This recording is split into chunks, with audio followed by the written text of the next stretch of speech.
இந்த ஜாதக பிரகாரம் நீங்க ரொம்ப பெரிய மனுஷனாச்சே, சகல சௌபாகியங்களும் இருக்கு. அட்லீஸ்ட் ஒரு குறைஞ்சபட்சம் ஒரு 300 வேலைக்கார் உங்களுக்கு இருக்கும். இப்படி உள்ள பெரிய யோகமுள்ள ஜாதகம். அந்த ஜாதகத்துல லக்னாதிபனாக இருக்கப்பட்ட சனி, மகர லக்னம், அவர் லக்னாதிபனாக இருக்கப்பட்ட சனி உச்சமாக இருக்கிறது. அப்படி இருந்தால் சசமகா யோகம்.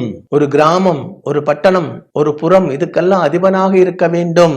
நிறைய ப்ராப்பர்ட்டிஸ் இருக்க வேண்டும், நிறைய வீடுகள் இருக்க வேண்டும், நிறைய வேலைக்கால் இருக்க வேண்டும். அதே மாதிரி ஜாதகத்தில் சுக்கிரன் உச்சமாக இருக்கு.